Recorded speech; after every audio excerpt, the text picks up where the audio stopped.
বাংলাদেশে প্রতি বছর 15,000 নতুন ব্রেস্ট ক্যান্সারের রোগী নির্ণয় করা হয়। মানে আমরা বিভিন্ন জায়গায় যত রোগী দেখি তার মধ্যে 15,000 রোগী হয়ে থাকে ব্রেস্ট ক্যান্সার। ব্রেস্ট ক্যান্সারের যদি ট্রিটমেন্টের কথা বলি আসে, তো অনেক আগে আমরা বিভিন্ন ভিডিওতে ব্রেস্ট ক্যান্সার কিভাবে হয়, কিভাবে নির্ণয় করা যায়, রোগ ডায়াগনোসিসটা কিভাবে করা যায়, ওগুলো আমরা সব বলে দিচ্ছি। এখন আমরা যেটা নিয়ে কথা বলবো সেটা হচ্ছে ব্রেস্ট ক্যান্সারের ট্রিটমেন্ট কি। ব্রেস্ট ক্যান্সারের ট্রিটমেন্ট 3 ধরনের, একটা হচ্ছে সার্জারি, একটা কেমোথেরাপি, একটা রেডিওথেরাপি। তাছাড়াও এডিশনাল আরো কিছু ট্রিটমেন্ট আছে, যেমন টার্গেটেড থেরাপি আছে, ইমিউনোথেরাপি আছে, হরমোন থেরাপি আছে, এগুলো সাইড বাই সাইড বিভিন্ন ট্রিটমেন্ট আছে। কিন্তু এই যে 15,000 রোগী, এই 15,000 রোগী ডায়াগনোসিস করা এবং ট্রিটমেন্ট করা, এটা আসলেই বাংলাদেশের জন্য একটা বিশাল লোড। সুতরাং ট্রিটমেন্টটা আর্লি শুরু করতে হবে। কিরকম আর্লি শুরু করতে হবে? যে রোগীটা আগে ধরা পড়ছে, যে আর্লি স্টেজ, যেমন স্টেজ 1 স্টেজ 2 ধরলাম, তার ক্ষেত্রে দেখা যাবে যে বেশিরভাগ সময় সার্জারি আগে লাগে। আর যাদের ক্ষেত্রে অ্যাডভান্স স্টেজে থাকে তাদের ক্ষেত্রে দেখা যায় আগে কেমোথেরাপি দিয়ে নেওয়া। কেমোথেরাপি দিয়ে এটা সাইজটাকে কন্ট্রোল করে ডাউন স্টেজ করে নেওয়া, করে নিয়ে দেন হচ্ছে গিয়ে ট্রিটমেন্টে যায় হচ্ছে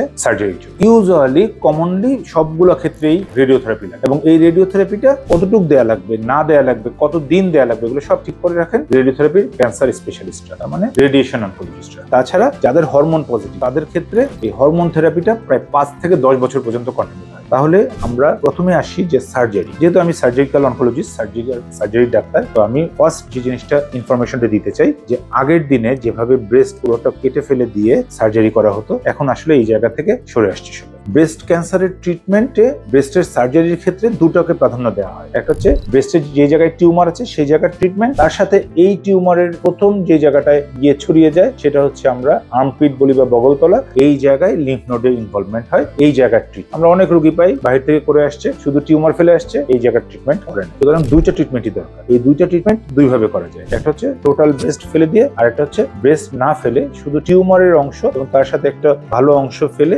এবং তার সাথে আলাদা করে এই বগলতলার সার্জারি করি। এটাকে আমরা বলি এক্সিলারি ডিসেকশন। ইউজুয়ালি এখন বলে যে এক্সিলা বা বগলের টোটাল সার্জারি যাতে না করে, সার্জারিটাকেও কমিয়ে নিয়ে আসার এবং এটার সাইড ইফেক্ট কমিয়ে নিয়ে আসার জন্য আরো লিমিটেড সার্জারি করা হয়, এবং এটাকে আমরা বলি ব্রেস্ট কনজার্ভিং সার্জারি, মানে ব্রেস্ট রেখে অপারেশন। এবং এই জায়গায় ছড়িয়েছে কিনা এটা দেখার জন্য সেন্টিনেল নোড বায়োপসি নামে একটা জিনিস আছে, এই সেন্টিনেল নোড বায়োপসি করা হয়। এই বায়োপসি করে শিওর হওয়া হয় যে এটা বগলতলায় বা লিম্ফ নোডে গিয়েছে। যদি যায় তাহলে আমরা সার্জারিটা কমপ্লিট করব, যদি না যায় তাহলে আমাদের এই বগলতলার কমপ্লিট সার্জারিও দরকার নেই। তার মানে লিমিটেড সার্জারি কিন্তু গুড রেজাল্ট। ব্রেস্ট ডিস্ট্রাকশন করা হলো না কিন্তু রেজাল্ট গুড। আমরা ব্রেস্টকে তার পুরো শেপে নিয়ে চলে আসতে পারি, যেটাকে আমরা বলি যে অনকোপ্লাস্টিক ব্রেস্ট সার্জারি। তার মানে ব্রেস্টের মধ্যে একটা প্লাস্টিক সার্জারি করে ব্রেস্টের শেপ আবার আগের মতো করে দেয়া এবং কেমোথেরাপি রেডিওথেরাপি পরবর্তীতে চালিয়ে তাকে কমপ্লিটলি সুস্থ রাখা। সে বুঝতেই পারবে না যে তার ব্রেস্টে এরকম একটা বড় সার্জারি হয়েছে। সুতরাং আধুনিক বিশ্বের সাথে তাল মিলিয়ে আমরা সবাই এই ট্রিটমেন্টে অলরেডি অভ্যস্ত হয়ে গেছি। বাংলাদেশের সব জায়গায় হয়। আপনি আমাদের কাছে আসলে আমরা পপুলারে অথবা AMZ হসপিটালে এই দুই জায়গায় এই সার্জারি করে থাকি। সুতরাং যে কোনো সমস্যার জন্য, এই ধরনের সমস্যার জন্য আমার সঙ্গে যোগাযোগ করুন। ধন্যবাদ।